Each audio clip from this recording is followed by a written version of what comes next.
Welcome to Hot Flash Chronicles, where midlife is messy, menopause is madness, and we're sweating through it together. We're Angie and Shelley, two caffeine-fueled, slightly inappropriate grandmas who say what everyone's thinking. So grab a drink, crank up the AC, and let's dive in. Angie. Shelley. I'm going to ask you that question I always ask you, which is, guess what time it is? It is 3:02. And that means... It's time for a Hot Flash Chronicles podcast episode. Woot to the woot. Woot to the woot. Welcome, everybody. I'm Angie. I'm Shelley. And welcome to our podcast. We are two menopausal besties that just don't really care what people think of us as much. I'm working on not caring so much what people think of me. Yeah. I am definitely still thinking a lot of things about other people, but I don't want them to think bad things about me. We had a really fun cookie baking day, you and me and my mom this week. That was super fun. Did Phil like his gluten-free? He loved them. They're almost all gone. Really? Yeah. Okay. And you made Russian tea cakes, which were Yes. divine.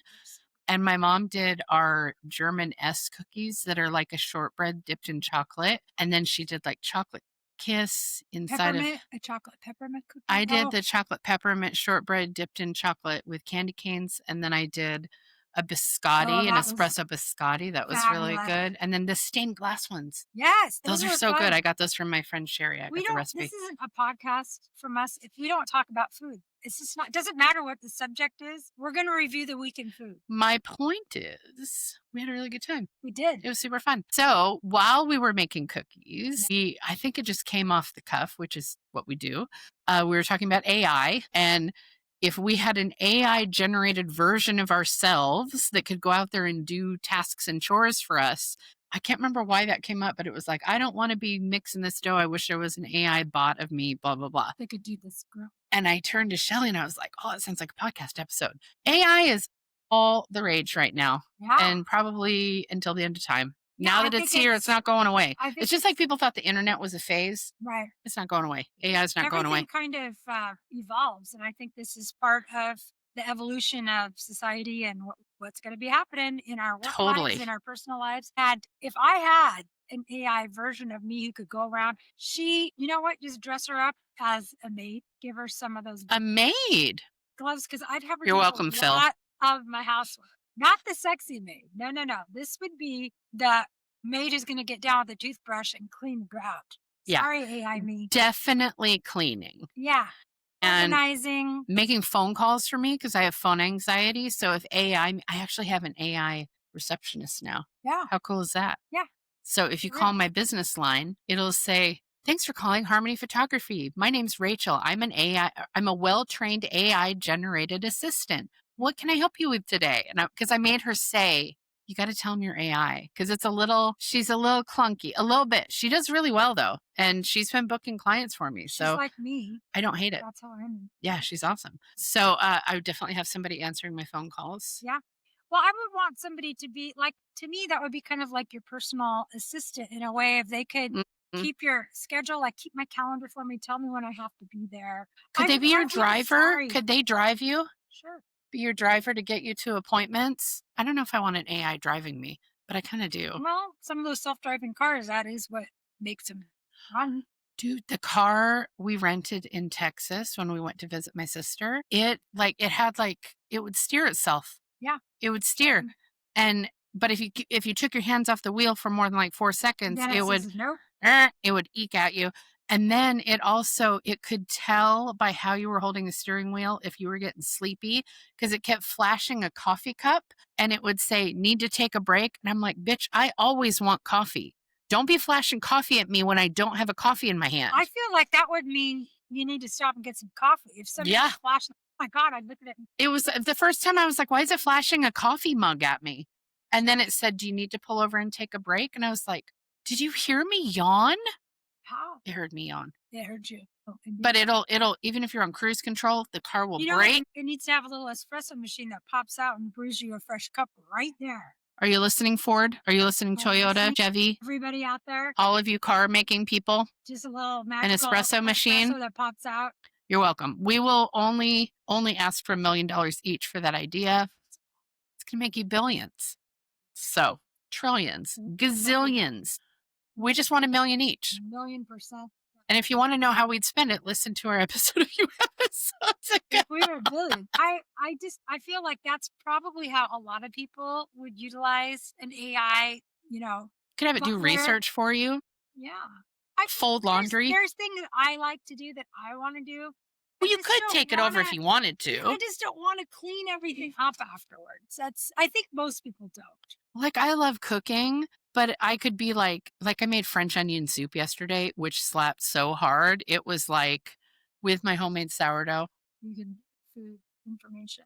Bro, it was so fucking good.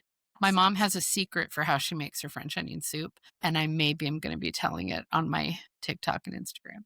I'll tell you guys. I'll tell you because you're listening. Mom, I'm sorry in advance. I did get permission to share. You take a bunch of onions. You slice them real thin. I used a mandolin, right? Yeah. Put them in a crock pot. Throw a cube of butter in there. That's the right amount. Let it ride for about 12 hours. Just let it ride. Don't mess with it. Don't stir it. Don't mess with it. Now you have your caramelized onions and your house smells divine. Then I was on the fast track because we had poker night last night. So I put it into my Dutch oven after it was all caramelized. And you add beef broth. Yeah. And I added thyme and pepper. And you bring it up to a simmer. I mean, that's all of but it just rides in the crock pot all day and it becomes perfectly caramelized. I use sourdough, obviously. And then I didn't have Gruyere cheese. So I used Gouda. Yeah. And it was very Gouda. It was very Gouda. It was really Gouda.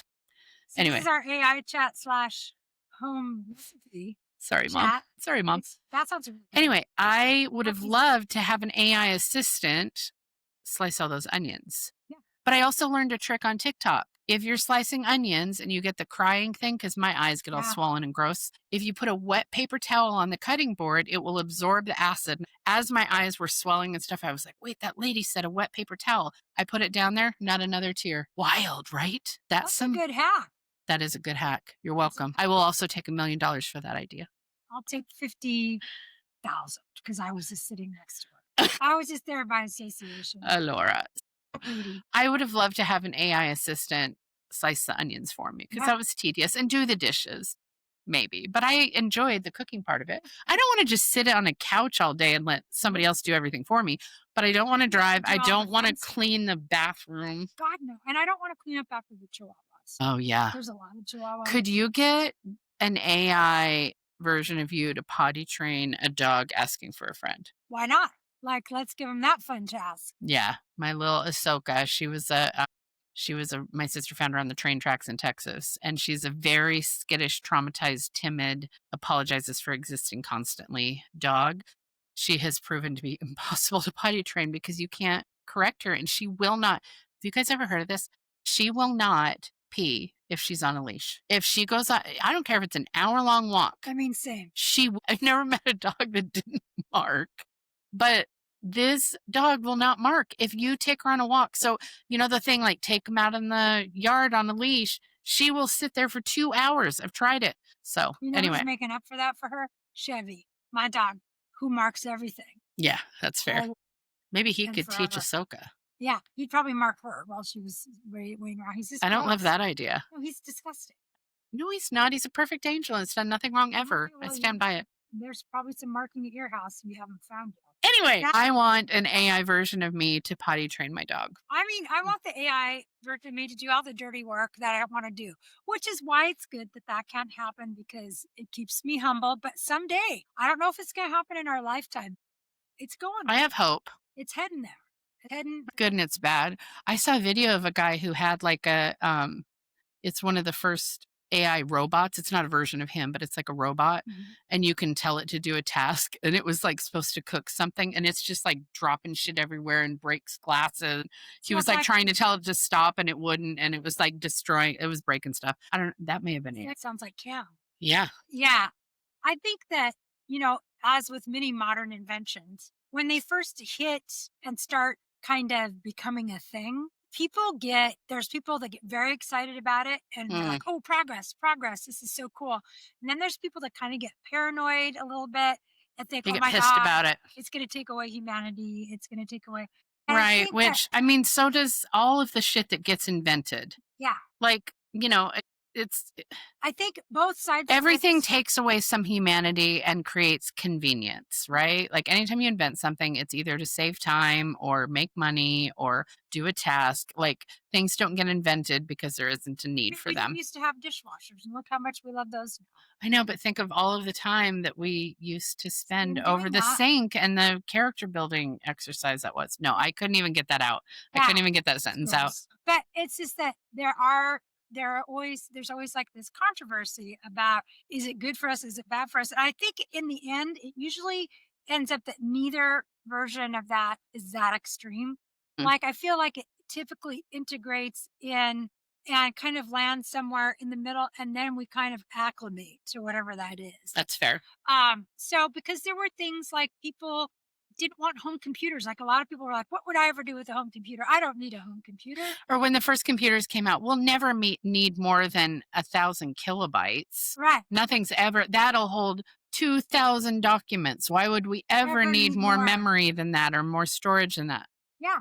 And of course we Now our found, phones, like the because phone photos take. when we acclimate, that's what we find out is more uses for the thing. We Mm-hmm. figure out even more ways to use the thing after we kind of start understanding it. Totally. And the thing about AI is it is being introduced a lot into the workforce, and it is going to eliminate some jobs. Like Yeah. it's going to take the place of people. We know that. So now let's talk about ways that we use AI, right? Ways that we have, it's because like we've covered all the chores, Yeah, the that's the things we would do. yeah, the things we would do, but how do we actually use it? Yeah. So I think you're about to lead into that. So I thought Well, I'd you named one of them. Like you have a phone assistant that is so for work. There are a lot of different companies, different industries that are starting to utilize AI. And I have a friend who used to build dialers for automatic dialers for companies, like where you get the automated phone call from a oh, company.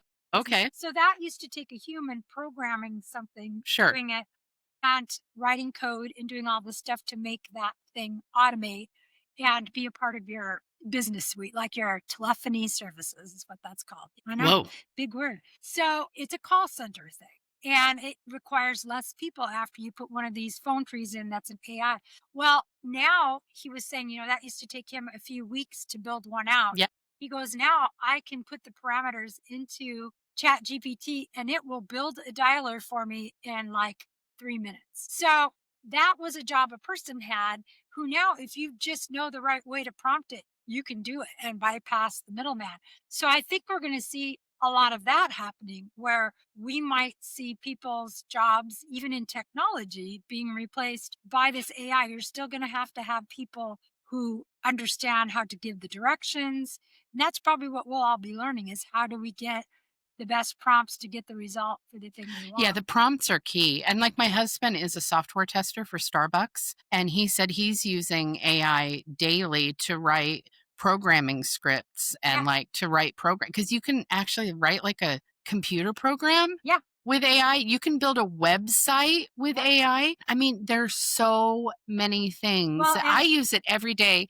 I would say at least 3 times. yeah, At least 3 times a day. I use it for a lot of questions. I ask it about different things, but my husband has been working at the college and he was saying there's getting to be a real problem with people doing their homework with Chat GPT. Yeah, but they can tell. And they are being able now. There are ways to tell that it was AI. Like Yeah. there's checkers because my niece, who's 17, was talking about this at our holiday party. There are checkers that they run their homework through to make sure that it wasn't AI. Like there are markers. Yeah, they've had to do that because people started utilizing it in that way. So it's like, it's kind of, I think people are using it in a lot of different ways. Hmm. And one of the things that um, I just kind of, you can see it out on social media right now.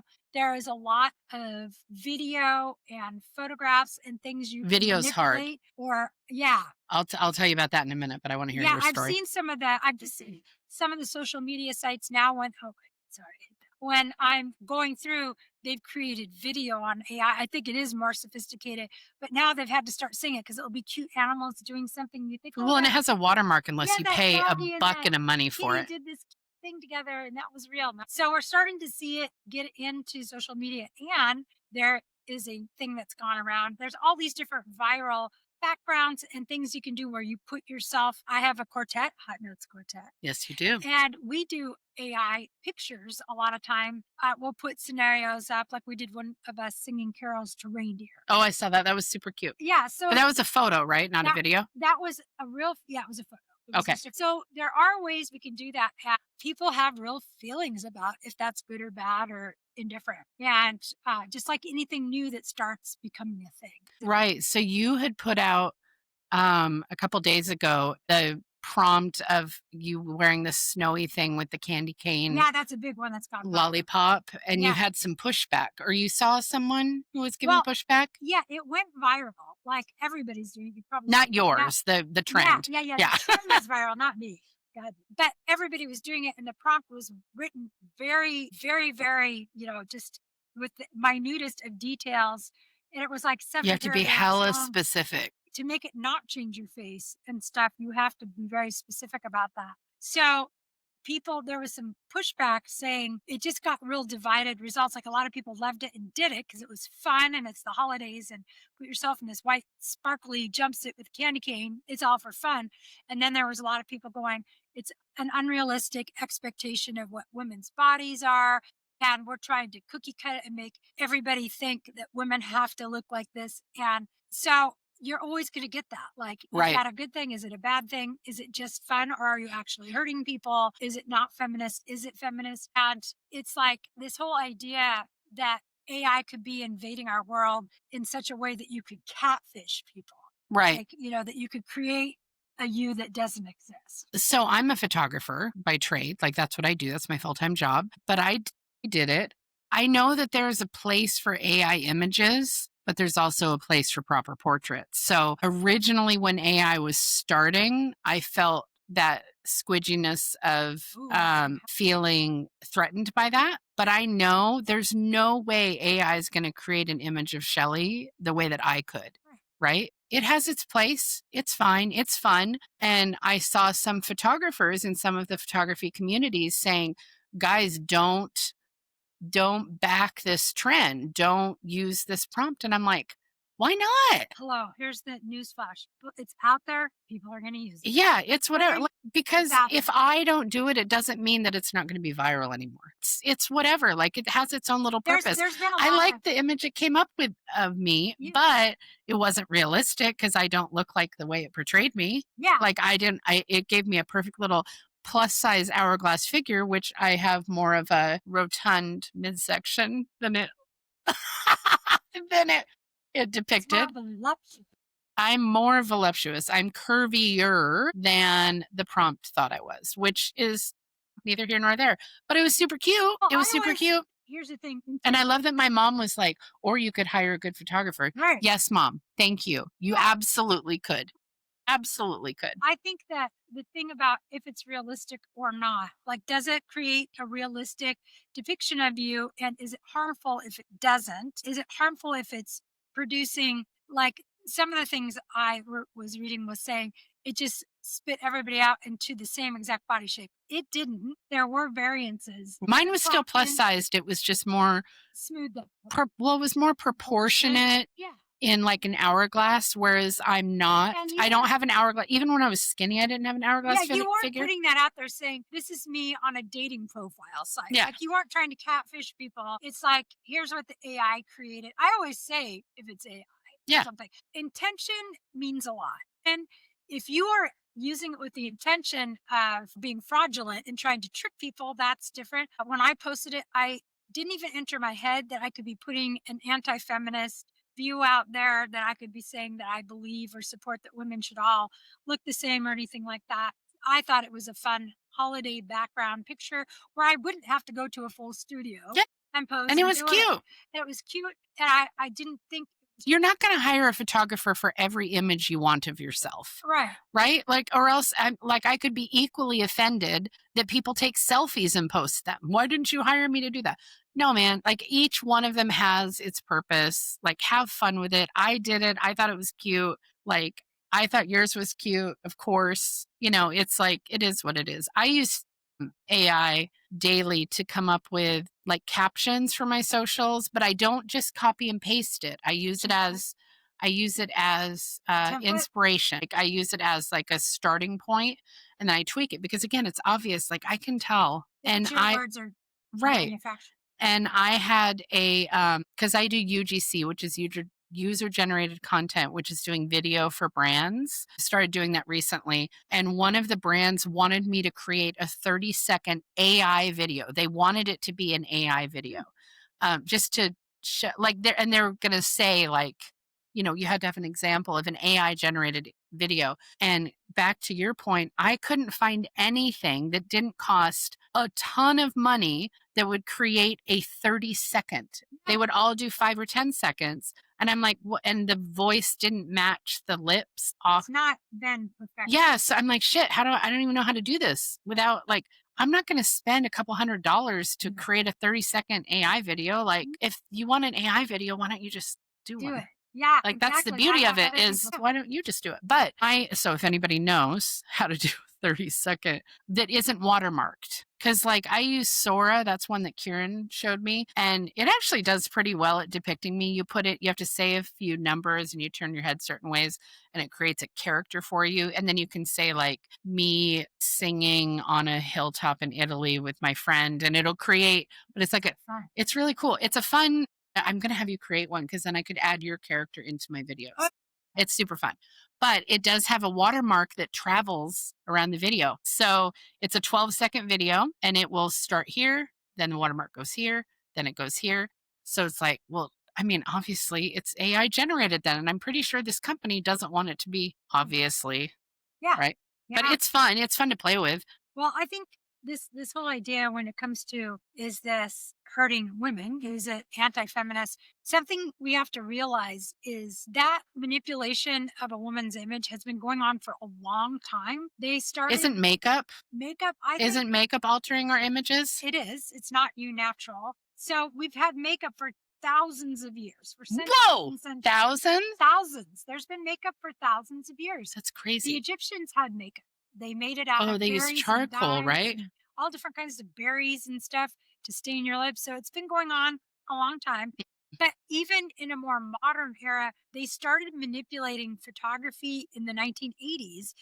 And then when they got Photoshop in the 90s, so we have been doing this. That didn't just start with AI. Now we, as the women, we can manipulate it ourselves. So is that being anti-feminist or is it being empowered? If you have the ability to manipulate, or is it that if you are putting something false out there that is not really you, is that harmful to you? Is it harmful to others? I think it's all about the motivation and why you're doing it. If you're doing it because you have like body dysmorphia, or if you have an eating disorder or disordered eating, or if you are really uncomfortable with your body type, whether it's thin, average, or heavy, if you have some kind of self-esteem issue and you are doing that and not telling people you're manipulating it, that maybe is very harmful. But I don't think it's harmful if that's not what's happening. If it is literally you want a picture of yourself on the and North some Pole, of us can spot it a mile away. Like I've seen people put new profile pictures up that are AI generated. I can spot that shit with my eyes closed. Like it is so, and then people will comment like, oh my God, this is such a beautiful photo of you. I'm like, that's not actually a photo of her. Yeah. But it's lovely. It's a lovely depiction of her. It's like if you were, but it's not a photo of her. Like, and it's not just the Santa, or not Santa, but the lollipop people one. Use, filters, the light filters and the different filters that are in all the social media apps. Those sometimes, if you notice, some of them make your eyes bigger. It's not just that they change. Some of them are just lighting ones, but some of them actually go in and they'll thin out your face. Right, but you could put it in. You could tell ChatGPT to come up with a headshot for you, and I can spot that shit. Like a lot of us can. So here's what I would ask you. If it's obvious that your headshot is AI generated, what is that saying about you? Why are you hiding from the camera? If you're using this as a business image, what does that tell your potential customers or clients? The fact that you're using AI, here's my little PSA for photographers, it tells your clients and customers a very specific message if you're not willing to put up an actual photo of yourself. Just a little food for thought. Yeah, if you End want, rant. if the job that you have or that you're trying to get is something that is about your character, Well, I your would wonder, like, trust, why are they hiding? yeah, being trusting Mm, or being somebody trustworthy, people might question that. So, how to use this, and this is going to evolve. Like, yeah. it's going to, just like everything else does. A few years ago, like I said, just the filters, there weren't filters 15 years ago. And like And now people use them every day. And they're in a headshot, the two things I want to show, thank you, Peter Hurley, confident and approachable. Confident as she knows what she's doing, approachable as she's going to be nice to work with. Do you know what an AI image doesn't show? Confidence. it does Because it's like, show. why are they not using an actual image of themselves? Even if they don't know consciously that they're thinking that? Yeah, I don't think the thing I've noticed mostly about the AI, it doesn't look like a real human stare or gaze. It There's no doesn't have connection. life in it that a real, even if it is a dead on spitting image of the person, to me that lack of life in the eyes is how I can tell. Yeah, because connection is the thing that you can't assimilate. Yeah. So, like we're in tune with that and we're aware of it. Therefore, I feel like it's less dangerous because we have that awareness. Yeah. Some people don't, and maybe that is where it could be harmful or damaging. Is in people who can't spot it, don't see it, and aren't seeing or are being duped. And I liked how you put the lollipop one up and it was like, hey, this is AI. But if you put up an image and just changed it to your profile, I would say, oh, that's too bad. Yeah. That's too bad that she doesn't feel like she can use an actual photo. So that's kind of our take on AI. Like it has its purposes, but it's just not that deep. It's going to become a lot bigger and more Mhm. impactful as it continues to evolve and we find other ways to use it, because we will. Right. That is what's going to happen. To me, the most interesting part of it is how it's going to affect our workforce. But there'll be new jobs that come because of it, right? There will Don't be you new think? jobs that people can do. That is the hope. That is how it goes. But a lot of big corporations don't want to have to hire more Right. people. But we'll see. But there'll be It's people gonna that be have to interesting. develop the AI, right? For a while. Yeah, I guess. I don't know. Not forever. I think it will be. Do you know what's going to be interesting is because I have the phone answering virtual assistant, what if somebody else's AI calls and then it's two AIs talking? Will they know? Interface, maybe. Will they know that they're talking to another AI? think And then they will. do they continue to talk or do they just give like a data transfer? Isn't that interesting? Maybe. And the thing is the whole thing about AI is it learns from you giving it information, you talking to it, you feeding the information in. It tells your story, and they pick that up. And as you continue to use your chat GPT, it'll start creating things that are like what you would do or say. Simulates, it starts feeling the vibe of what your personality is. It asks you a lot of questions. Yeah. So it learns about you. And that is why a lot of people do not like it. Right. And the phone answerer, because I can listen back to her calls, I can tell her, like, hey, I like how you said that. Please do not say this or direct them more to this.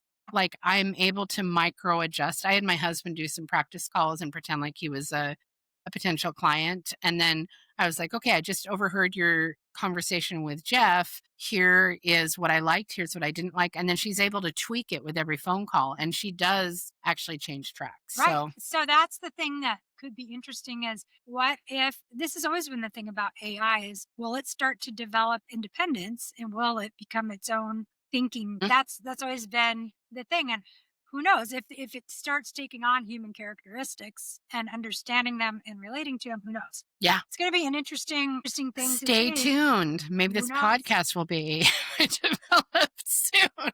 I know. So we have too much fun doing it in real life. We do. We're never going to make our AI doubles do this because this is too much fun. Our AIs aren't going to hang out with each other. That's still going to be Angie and Shelly. So what a fun topic. What an interesting topic and relevant. Okay, Shelly, now we're going to roll into our rapid fire questions. Okay, Shelly, I'm going first, apparently. Yeah, you are. If you could have sourdough with any inclusion, like there's like a cheddar jalapeno, a double fudge. What would you want that is maybe something that's not an obvious sourdough inclusion? I really, really enjoy like figs. I think those would be. Shut your mouth. Okay, I just bought dried figs to make a fig and honey sourdough to replicate Trader Joe's. Okay, I'm going to make that for you. Right there. Yeah, I'm going to make it for you. I like fig and walnut and just yeah, things that's like that. wild that I literally 2 days ago bought dried figs to make a fig sourdough. So good. Sorry, I didn't let you answer. No, you did. Figs. Fig, and that was it. We went off on.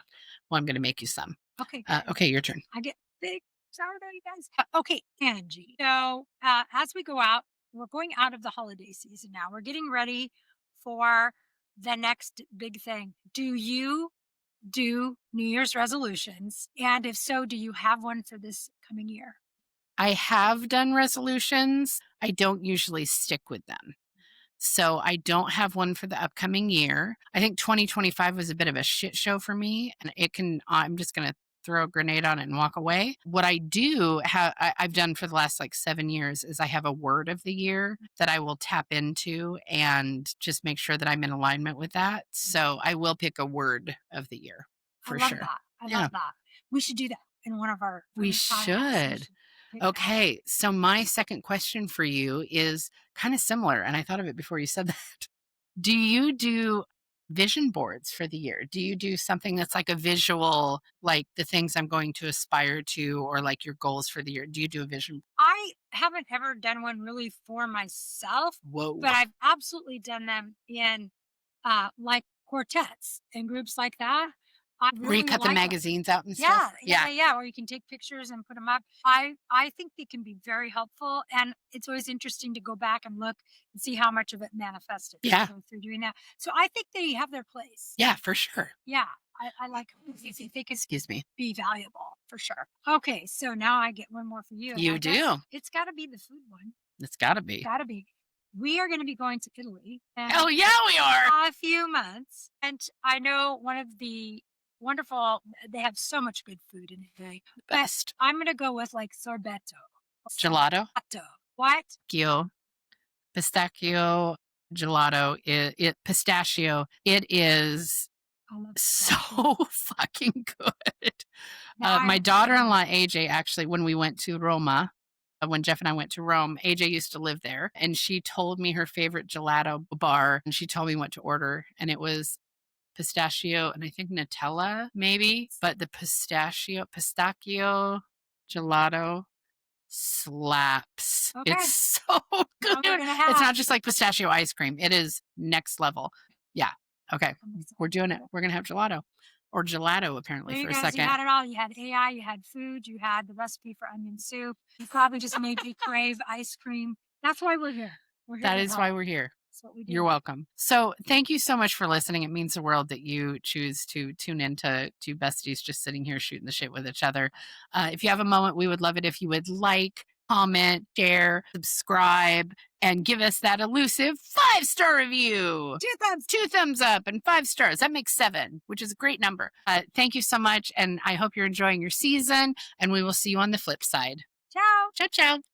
That's it for today's dose of midlife mischief on Hot Flash Chronicles. Thanks for listening and letting us overshare. If you laughed, nodded along, or shouted same at any point, hit that subscribe button and share us with your favorite humans. And remember, we're still hot, just in flashes.